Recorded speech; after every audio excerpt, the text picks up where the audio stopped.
Question. How does a white female become the most popular red pill YouTuber on the internet?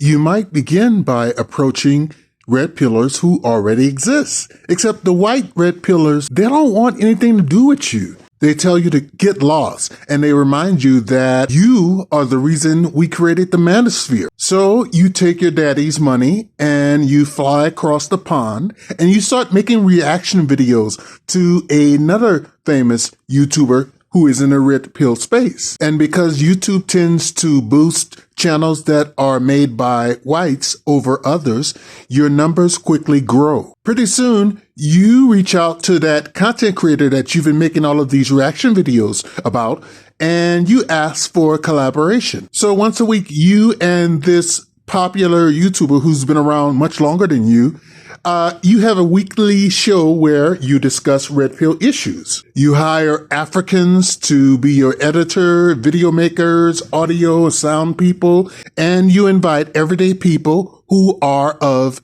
African descent as panel guests. You and sometimes you and your co-host, well, you berate them over not being enough of a woman. And your talking points generally came from another famous YouTuber who recently passed away. Then one day you invite a white supremacist, an admitted white supremacist on your show, and you and him make jokes about your own African-based staff. And you say that slavery wasn't as bad as people are making it out to be. And it's time for some damage control. So you apologize, but it falls flat.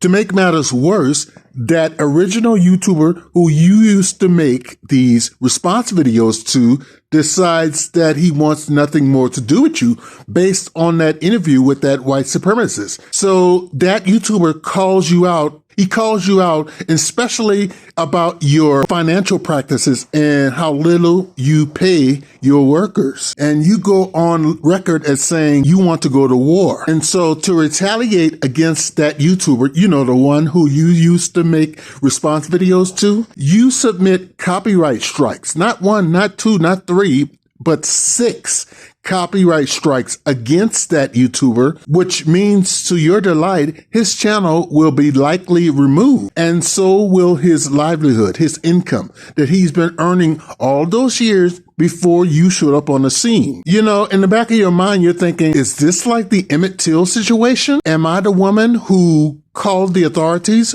YouTube, on Emmett Till, which is that original content creator? In the back of your mind, you're asking yourself this because in a way it is. And you know, because YouTube often boosts content creators who are of your persuasion, you don't really worry, even though that guilt may be eating at you in the back of your mind. You are the #1 red pill content creator who is a white female. So what is it that drew you into that space? Because it's obviously a primarily male space. I'm nosy.